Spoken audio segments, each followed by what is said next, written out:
Hello, my loves.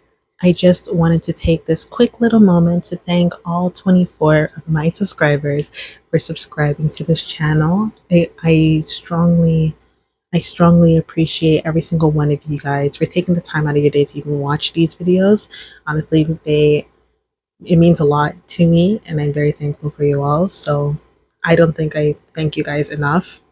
I don't even think I have. So let this be the first video where I thank you guys in this manner for subscribing and being here. But without further ado, let's get into the rest of this video.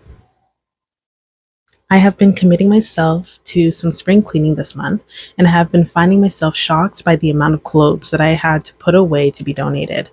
But nothing shocked me more than finding how many of my drawers were still filled to the brim with clothes.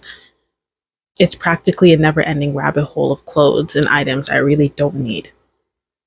This sparked up a thought about the overconsumption trend that our society is in, and that I'm obviously a collaborator in. Within the world of TikTok Shop, Facebook Marketplace, and even Instagram Shop, social media has morphed into the newest form of shopping centers. Over the last couple of years, many social media apps took on this aspect into their marketing, with TikTok Shop amplifying the wave. With that, as well as the wave of influencers, social media has morphed into a marketing platform rather than a social platform. Influencer marketing and trends such as the TikTok made me buy this trend have been going on for a few years, with viral posts highlighting a plethora of products promising their efficacy and utility and aesthetically pleasing qualities, reeling in the public to buy the products. The ones that have typically sparked my eye were the Amazon must-have videos that I would binge on YouTube.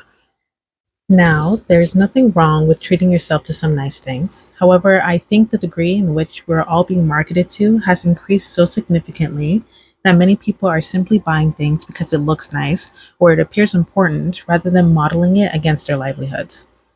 In my last video, I speak to the concept of minimalism and the importance of modeling it against your own life. Likewise, I would argue for the application of that same logic when it comes to buying things. Opposite to minimalism, the overconsumption or gluttonous trend that we find our society facilitating is one that encourages people to buy things that they think they need or that they simply do not need, period, rather than actually identifying how these things can work for you.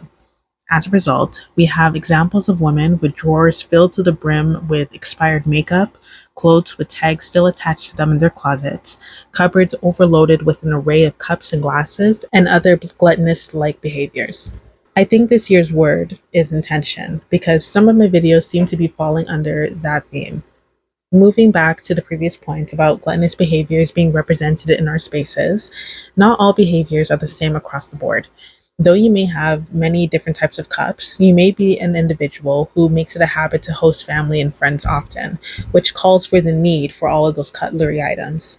Every household is different, hence why it's important to consider your intentions behind buying a product. This journey called life is one filled with moments of introspection. We should be looking over our day and seeing how we can fix things to make tomorrow better. This includes the spaces that we occupy and the spaces we create. If we want to have a space that represents our values and our passions, we must be intentional with the things that we give our mind and money to. Just because your favorite influencer likes a product does not mean that you need to buy or add it to your collection of unused products. Just because you saw an item on Amazon, it doesn't mean that you need to give it and buy it.